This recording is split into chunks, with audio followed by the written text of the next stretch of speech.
Did you know AI can fill out your security questionnaire for you? Well, if you didn't, you've somehow missed all the cybersecurity marketing for the past 2 years. Getting rid of the questionnaire grunt work is huge, but it's just the tip of the iceberg when it comes to how AI can help us deal with risk. So where are AI's biggest opportunities for defenders?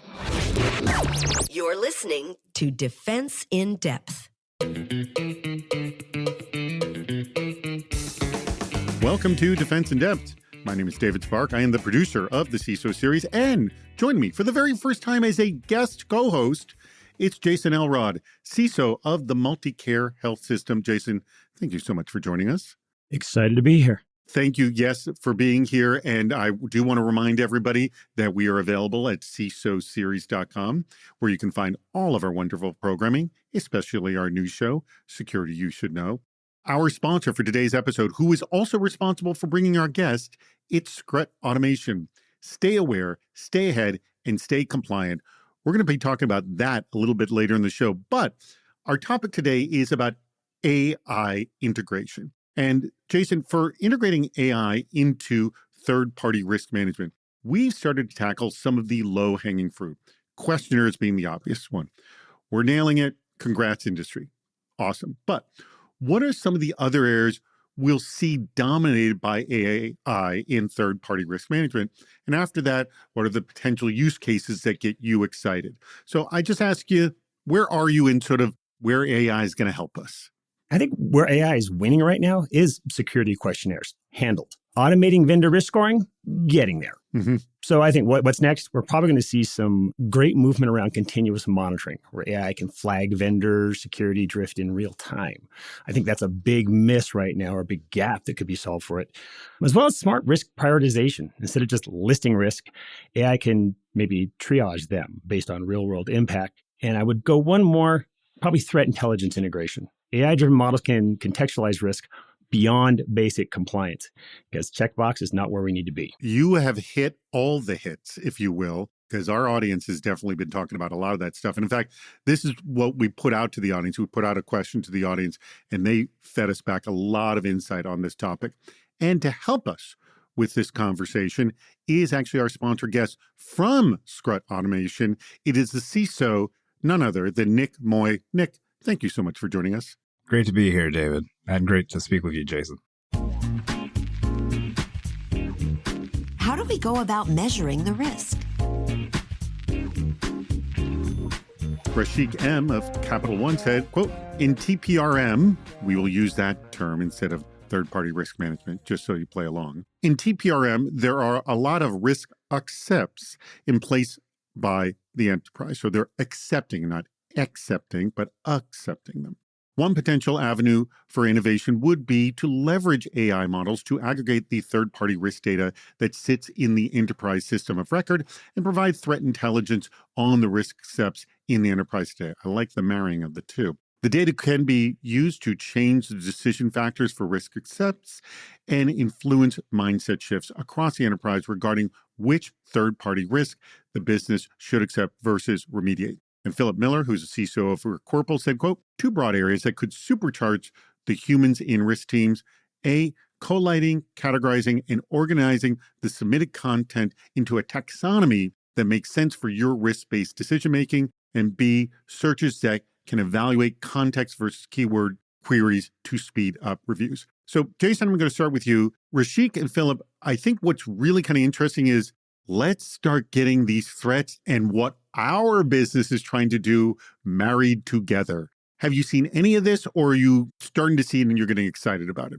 And do you believe that this is going to happen? I think this is the right direction, moving away from shifting from accepting risk to understanding risk. Risk accepts are common, but no organization, at least any that I've encountered, really understands the cumulative impact of all those little risks they've accepted over time. That's a good point right there. It's almost like Mr. Creosote, right? Just one thin mint later, and the whole thing is going to blow. Or the AI search I did the other day, like how many mosquitoes bites does it take to kill you? And excuse my ignorance, but are there situations where two small risks put together all of a sudden turn into a gigantic risk? Of course. AI is prime for aggregating the risk data across different risk factors. What's often missed is that by risk one and risk two is the process of ANDing, which is the combined risk. So not only do you have risk one, risk two, but you have the cumulative effect of risk three. And if there's a synergy there, you're bummed. You don't want those helping each other out. Nick, this is a really interesting sort of setup by Rashik and Philip saying, let's get essentially the threat intelligence married with our risk profiles and see where we're at. What do you think? First off, just as you were kind of going through Rashik's, insight there, I was like, big difference between accept and accept. Yes. That could be a dangerous mistake to make. I had to read that a couple of times just to make sure that I was clear to the audience of the difference. Go on. I mean, every security professional can relate to exception requests. I think the hard part that I've seen kind of firsthand is having the data about your risk profile is hard. Sometimes harder to get than kind of squeezing your vendor to give you information about theirs. So, threat intelligence we can get from, there are great vendors out there that sell threat intelligence as a service. If your team has, analysts on it, they can go research themselves. Sometimes having a clean, clear picture that's up to date. Maybe up to date is the key word. When I go ask my friends about, hey, how well do you keep track of your company's risk profile and how do you manage kind of what your risk appetite is? They're like, oh, we do. And then I was like, how recently have you updated it? Or how frequently does that happen? Oh, well, it's a once a year activity or when we get around to it. I think it would be great to do this. I think this is the right thing to definitely go do. There's tons of opportunity, I think, as both the comments and what Jason was saying is like, we have to get that information together to help people understand what's happening instead of trying to focus on volume. I think there's a big focus, when I'm talking to my peers at other companies and I ask them, what are your stakeholders measuring your TPRM on? They say kind of throughput. How many vendors am I assessing? It's not because that's the most important thing, but I think it's easy to understand. So I think an executive asking a CISO, hey, are you actually assessing all of them? But all of them aren't equal. And I think, to the points in the comments here, it's like different vendors have different threats that they're vulnerable to. You use them differently in your environment. So, I think those are the important things to kind of watch out for as we use AI to build solutions for this. I love something you said there. All risks are not created equal. To treat them that way is a gigantic misstep on there. And you're right. The TPRM needs to be connected to the BIA of that specific risk, which is something I don't really see going on in a lot of organizations. What's the next step?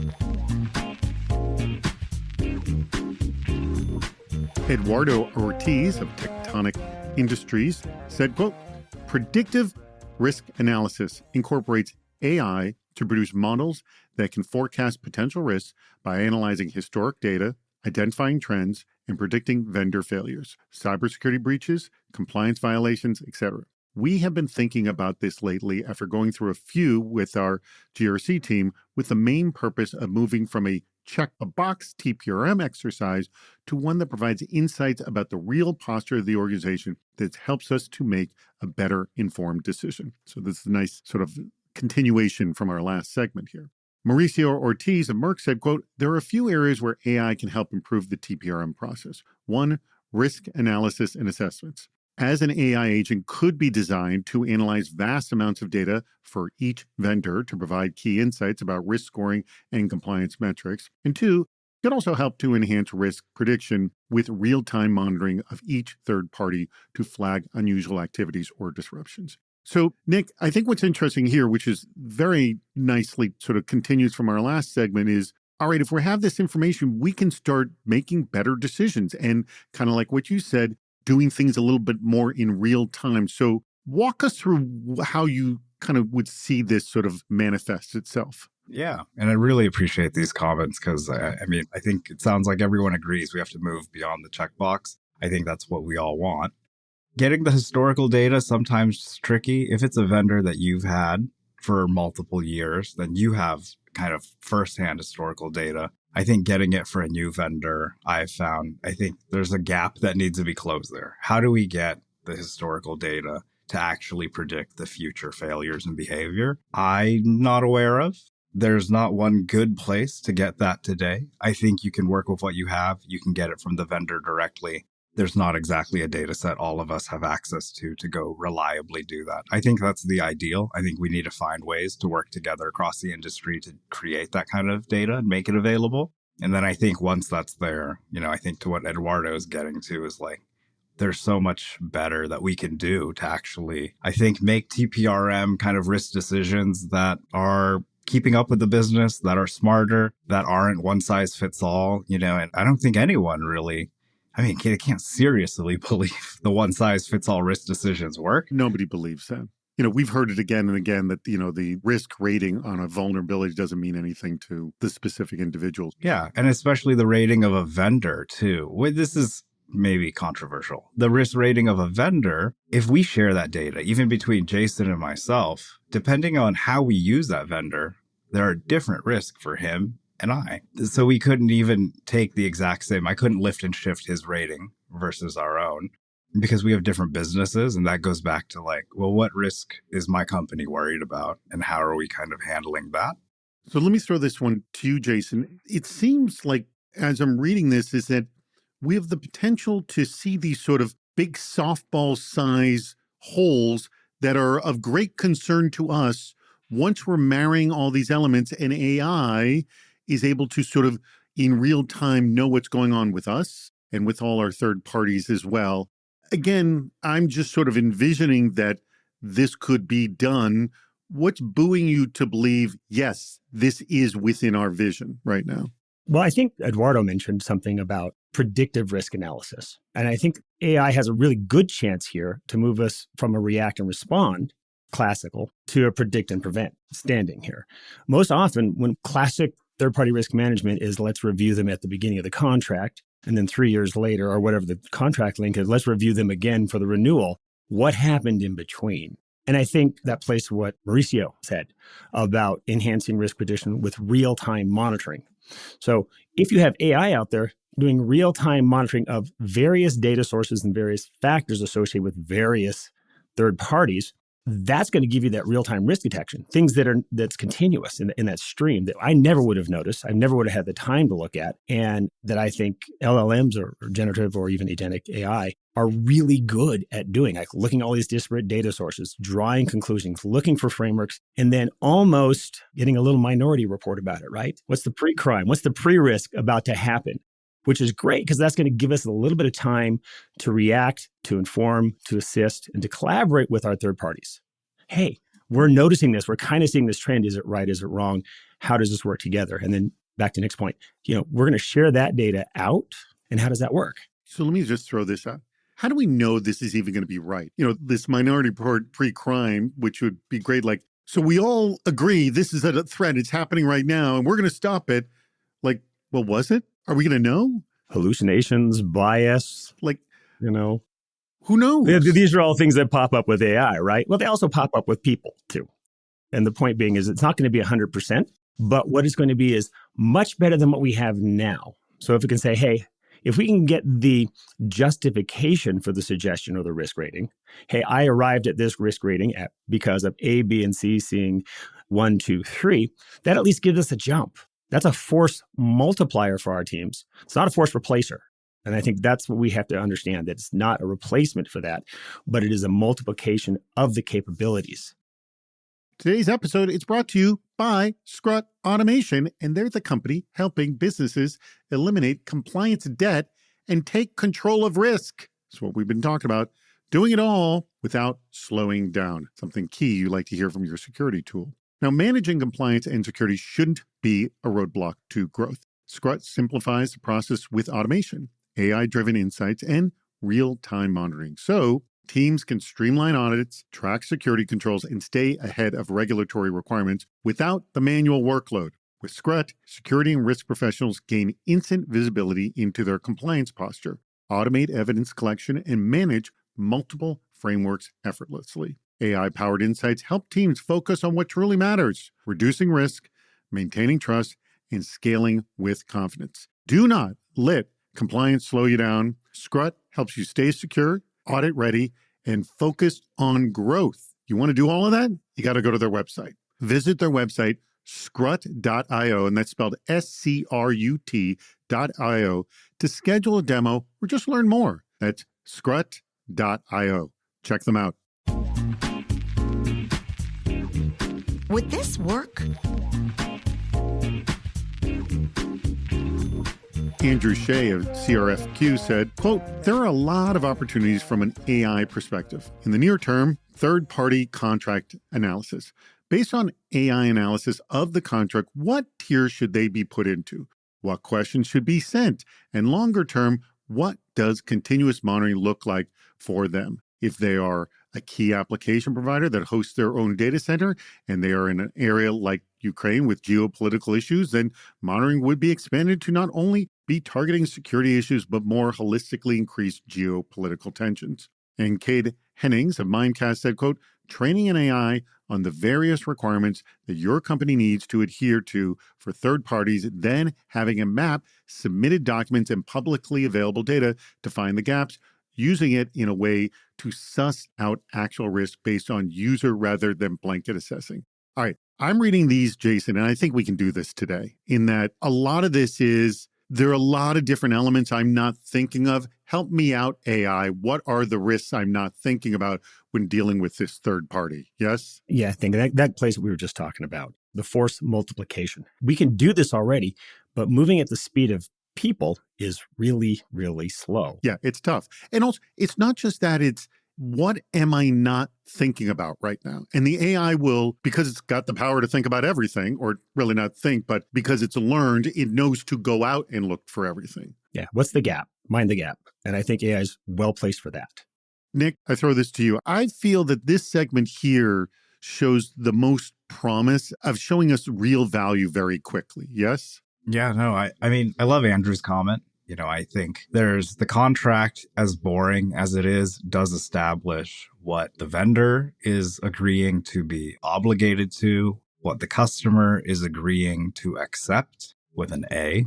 And because of that, you know, I think that kind of sets the baseline for this kind of represents what you're worried about, what you claim to be worried about, what they claim to be okay with doing for you.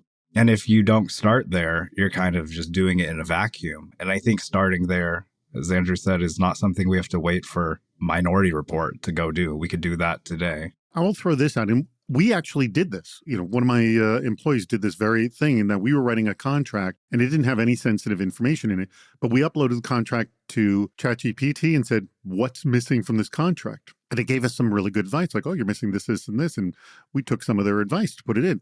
And I was thinking, you could kind of do the same thing. You could feed the contract and goes, what is missing that I should be worried about from this contract? Could be the same way. Someone writes a contract to say, I'm good at this. I have no problem with this. You may be missing what they're not good at. Yes? I mean, I think when vendors put their contracts together, you know, they know what they're good at, and then they don't say anything else. Exactly. I look at a lot of contracts, and it's that point. What's missing, what's hiding, or how are they tilting this in their favor and not ours from an organizational standpoint? And that's that, what am I missing component? And back to something you said earlier, Nick, what risks are important to me as an organization? And does this satisfy those? Because we mentioned risks, posture, risk understanding, risk intelligence is different for every organization. I'm in healthcare. I've got a lot of compliance things I'm following on it. But if you're in finance, you have a different set of compliance versus retail or production or whatever. So being able to tilt that towards, hey, here's this contract. By the way, here's HIPAA and all these other things. Pivot against that. Let me know what I'm missing. And we could easily do that. I think that's a good way to enumerate risk that might have been hidden before, that AI can actually bring out. Excellent point. What else are we missing? Ahmed A. of Digital Macro Strategy Corporation said, quote, automating risk management using AI does not fulfill legal obligations around the risks. He doesn't feel so strong about this. It only morphs it into another form of risk and creates a higher opportunity for false positives to occur. Most legal systems have caught up to how tick-the-box exercises don't stack up. So Ahmed is not as bullish. And we threw this in here to see your take. And I'll start with you, Nick. What do you think about someone who's sort of kind of a naysayer on letting AI run, and I'm going to just say run wild.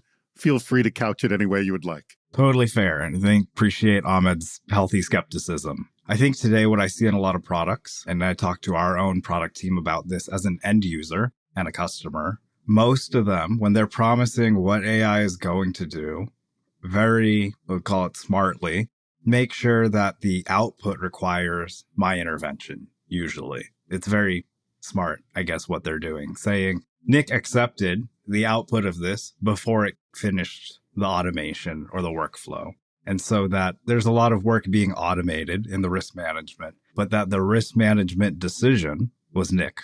Nick made that decision. I took that decision because I accepted it. I didn't have to.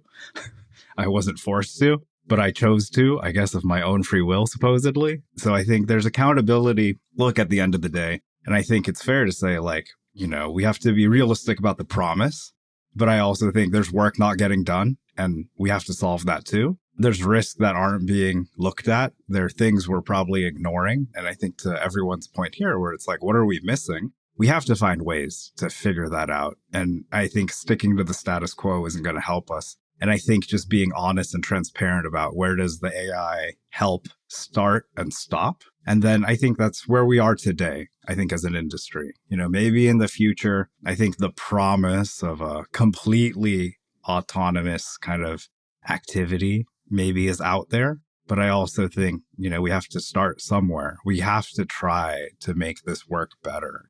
Yeah, look at it this way. It's like these driverless cars that are out on the market.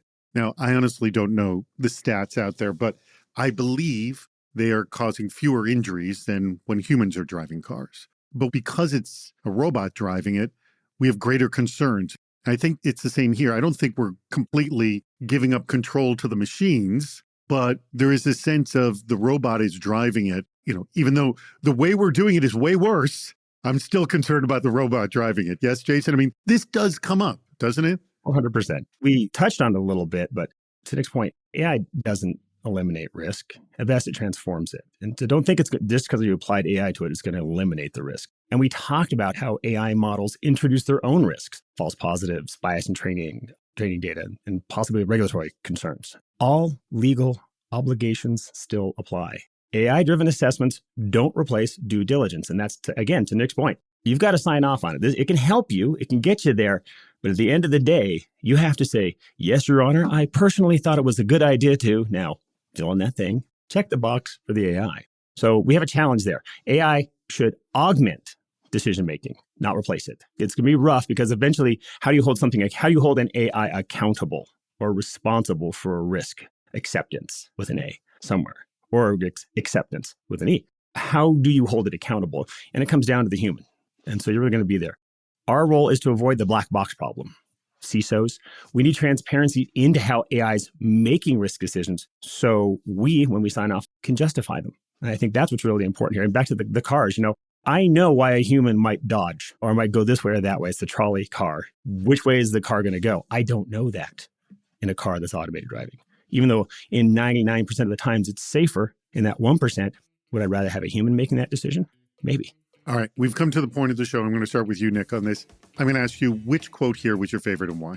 Andrew's quote about doing the contract analysis. I just felt like this is practical, having looked at so many vendor contracts before for huge, scary deals, that moment of where you're about to sign a 3-year contract. And I think, why don't we do this more? And also, let me just throw out, for those of us who are not lawyers, reading legalese sometimes scares the crap out of us. It'd be nice to have our hand held a little bit in a situation like this. Yeah, and again, I've done something somewhat similar, and I was delighted by the response. Jason, which quote was your favorite? I'm going to have to go with Eduardo and the predictive risk analysis. I love the concept of pre-risk, dealing with it when it's really small before it's gone into something big with a large impact. So the better we can do that on a continuous fashion, the better we're going to be as organizations, as well as with risk management. Very good takes. Thank you so much, both of you. I love our community with these great insights. And also, like what you said, Nick, we appreciate Ahmed's, good skepticism here. I think we needed that as a closer to sort of explain the balance of this argument. and where people should be excited and also, having sort of a handout and saying, well, whoa, not too much too soon kind of a thing. It is very, very healthy. And so continued on that way. As Jason is doing the wave, come towards me, stay away look right now on the camera. All right. I want to thank your company, Nick, Scrut Automation, for sponsoring this episode. Remember, go to their website, scrut.io.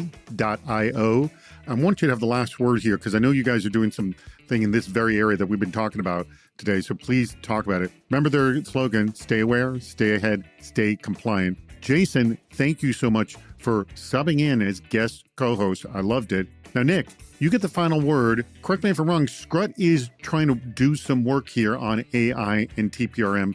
Explain. So, personally, I very much care about this. And so, the company is doing a lot of work in this space and has applied AI to the TPRM challenge. And I think for our customers who don't have big teams, who need the resources to get this job done and don't want to let things fall by the wayside, because I think the biggest fear that we hear from our customers is TPRM risk that they're ignoring or not aware of because they don't have a team to go follow up and chase with every vendor. So we've provided a way to help them do that, so throughout the entire majority of the TPRM lifecycle from the beginning, where it's helping companies classify the vendor and the type of risk they are for that company and not just taking it kind of off the shelf, one size fits all. And then following that through, making sure that if I'm worried about PCI compliance and that the vendors I'm talking to are going to handle my PCI data, that they're getting custom, tailored specific assessments that are not the same thing a vendor handling different kinds of data would. And I think we're really looking at meeting people where they're at to get them, I think, the help that they need now today, and not just, not the pre-crime future yet, but help now, help today, and getting the job done. And we're using this for all of our own vendors, for my own vendor risk management. Let me ask you, in all your beta testing that you did, what did you learn from your customers about this TPRM process? What's one unique thing that you didn't know going into it? The interesting thing is every company really has a pre-assessment process where they're really predetermining the potential risk of a company. And that pre-assessment is like a TPRM assessment before the TPRM assessment, because almost every single company we talk to is thinking about they can only assess so many vendors. And so they're all assessing the risk of the vendor before assessing the vendor. And that pre-assessment process is actually critical because how they do that and what they need to know to make that assessment determines who they actually spend time with, because all of them don't have infinite time. I mean, the time thing, that's no news to anyone. Why the time thing? Because they all have a different way of assessing who to assess. And then we really found there's like TPRM is an assessment within an assessment. It's a whole game of inception, if you will. It's like a little nesting doll of process, Thank you so much, Nick. Thank you so much, Jason. Thank you to Scrut as well. And thank you to our audience. We greatly appreciate your contributions and continuing to listen to Defense in Depth. We've reached the end of Defense in Depth. Make sure to subscribe so you don't miss yet another hot topic in cybersecurity. This show thrives on your contributions. Please write a review, leave a comment on LinkedIn or on our site, CISOseries.com, where you'll also see plenty of ways to participate, including recording a question or a comment for the show. If you're interested in sponsoring the podcast, contact David Spark directly at david@CISOseries.com. Thank you for listening to Defense in Depth.